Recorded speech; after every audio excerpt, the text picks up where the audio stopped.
Bismillahirrahmanirrahim. Para pembelajar sejarah dimanapun Anda berada saat ini, hari ini kita akan membahas materi berkaitan tentang metode penulisan sejarah.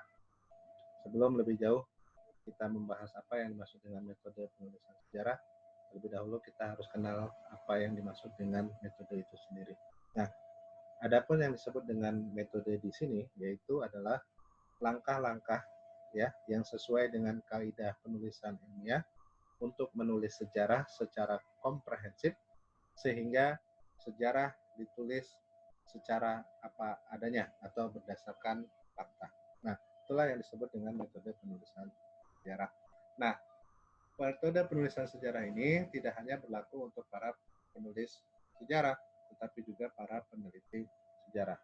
Ada 4 tahapan, walaupun sejumlah ahli mengatakan ada yang 3, ada yang 5, dan seterusnya, tapi kita ambil yang 4 tahapan dalam metode penulisan sejarah. Yang pertama adalah tahapan heuristik. Apa yang dimaksud dengan tahapan heuristik? Tahapan heuristik yaitu tahapan mencari sumber-sumber sejarah. Nah, sumber sejarah ini ada 3. Ada yang berupa benda, lisan, dan juga tertulis. Apa itu yang disebut dengan sumber berupa benda? Nah, sumber yang berupa benda ini misalnya artefak, ya, inskripsi, ya, bangunan, terus perhiasan, dan lain-lain. Jadi sifatnya lebih kepada bentuk fisik berupa benda. Yang kedua, ya, itu adalah sumber lisan, yaitu sumber yang diturunkan dari satu generasi ke generasi lainnya. Karena disebut sumber lisan, maka turunnya sumber ini ke generasi selanjutnya itu sifatnya verbal. Nah, sumber lisan ini ada 2 sebenarnya. Ada lisan yang sejaman, ya, ada yang lisan tidak sejaman. Jadi ada sumber lisan yang sejaman, artinya itu keterangan dari saksi matanya langsung, ada juga sumber lisan yang tidak sejaman. Berarti ini adalah ucapan dari mulut ke mulut.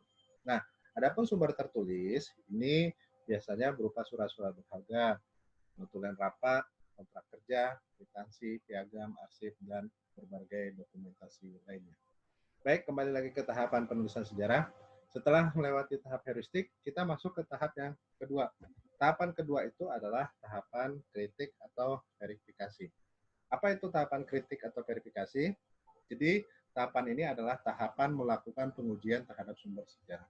Nah, ketika kita turun ke lapangan atau kita turun ke perpustakaan, kita sudah dapat nih misalnya sebuah buku atau mungkin responden yang kemudian kita anggap layak untuk menjadi sumber dari penulisan sejarah kita atau penelitian sejarah kita.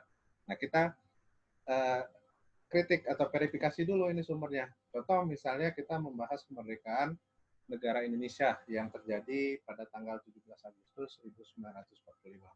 Nah, respondennya ada nih.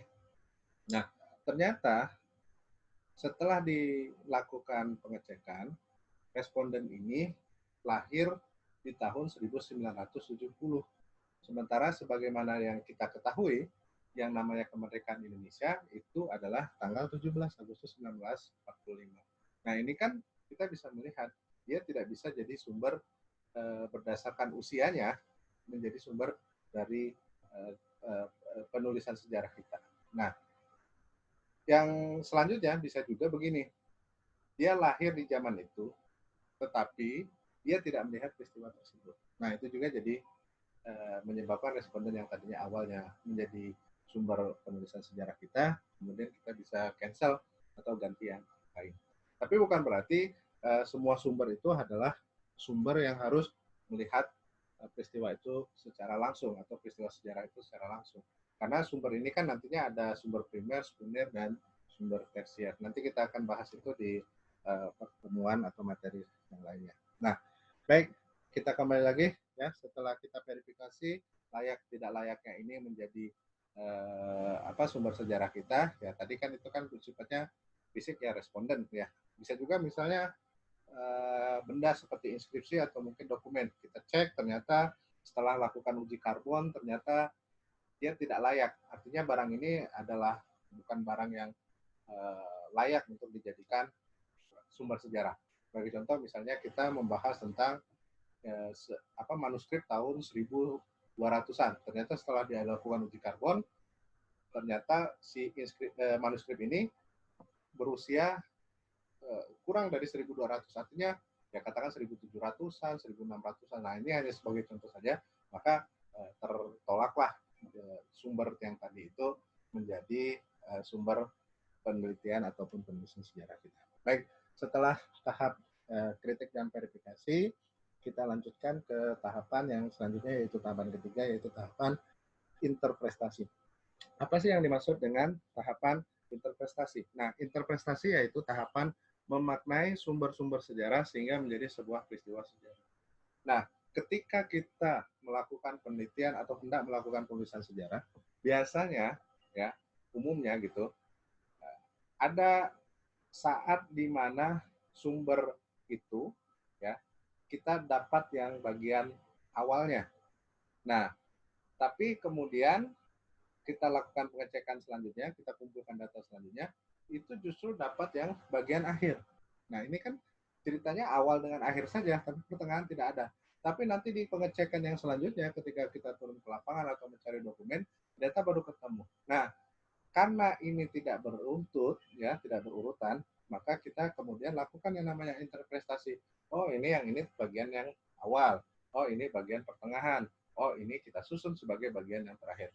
Nah, setelah runtut seperti itu, maka inilah yang disebut dengan proses interpretasi. Bagaimana kita menafsirkan peristiwa sejarah itu melalui sudut pandang keilmuan kita.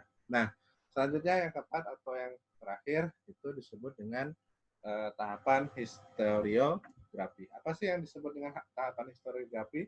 Nah, historiografi itu sendiri yang disebut dengan tahapan penulisan sejarah. Nah, di dalam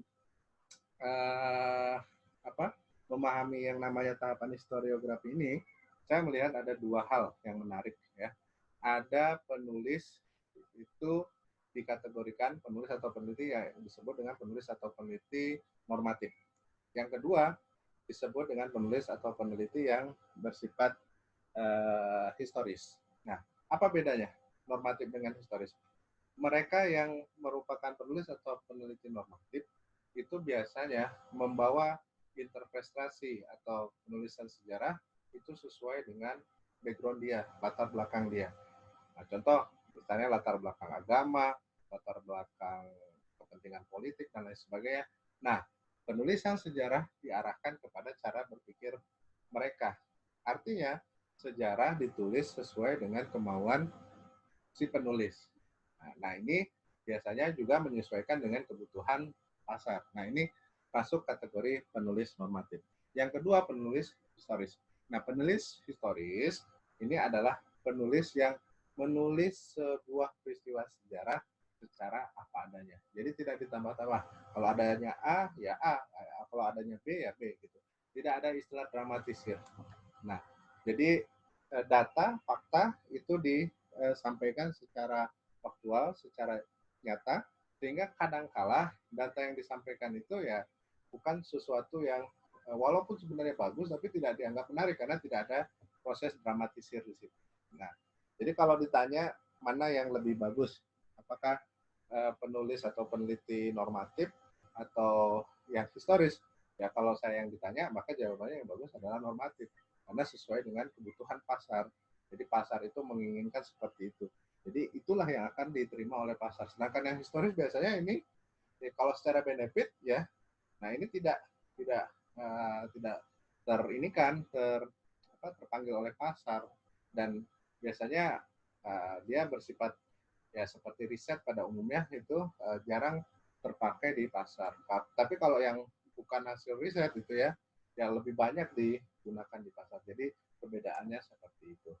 Nah, ada kelemahannya, ada keuntungannya. Kalau saya memandangnya karena ini lebih sifatnya kepada generalisasi, maka yang keuntungan saya pikir itu normatif ya, itu lebih banyak diminati gitu daripada yang historis. Nah, baik, sekian yang saya bisa sampaikan pada materi hari ini. Terima kasih telah mendengarkan apa yang saya sampaikan sampai habis. Sekian dan terima kasih serta wassalam.